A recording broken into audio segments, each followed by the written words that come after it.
In a quiet classroom, an 8-year-old boy is gripping his pencil with enough force to turn his knuckles white. His hands are trembling. His eyes are moving too fast, scanning the room for an exit he can't find. And then he gives the paper a violent shove. To the teacher watching, this looks like a choice. It looks like defiance, a refusal to work, or a lack of respect for the lesson. When we focus only on managing the disruption, the conversation turns to consequences and compliance. We address the shove, but we overlook the trembling hands that came before it. When a child lacks the words to explain an internal crisis, their most disruptive actions often serve as the only volume loud enough to get our attention. The boy arrived at his desk today with a nervous system already overloaded. He spent the night listening to the muffled, tense voices of adults struggling through their own crises. He didn't sleep, and he didn't feel safe. A brain occupied with survival has very few resources left for long division. When we ask him to sit still and focus, we are asking him to override a body that is currently screaming at him to stay alert. Later, on the playground, a classmate bumps into him by accident. He doesn't just steady himself.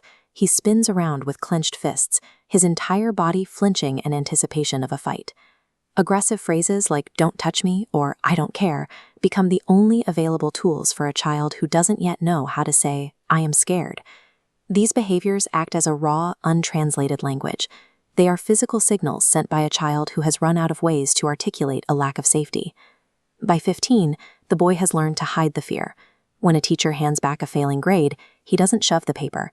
He folds it into a small square, leans back, and puts on a face of bored indifference. Years of being met with correction rather than curiosity have taught him what to expect. He anticipates the lecture before the adult even opens their mouth. Constant labels like difficult or unmotivated eventually stop being things he hears and start being things he believes.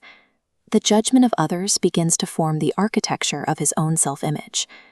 If a staff member approaches him in the hallway, his shoulders rise toward his ears.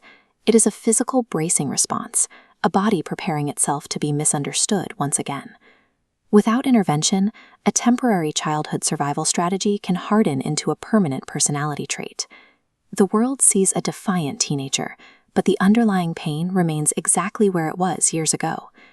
Now he is 25, sitting in a corporate meeting. His supervisor is offering a standard performance review, pointing out areas for growth.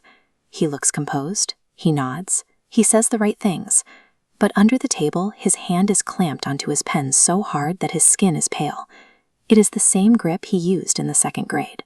The outward circumstances have changed, but the internal alarm system is firing the same signal.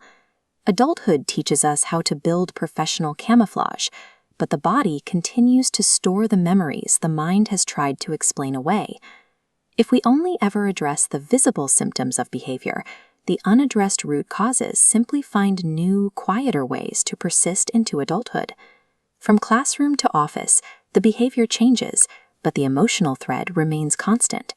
The child unable to explain fear becomes the adult carrying it quietly. Breaking this cycle requires a shift. We must investigate the why. Every outburst is communication.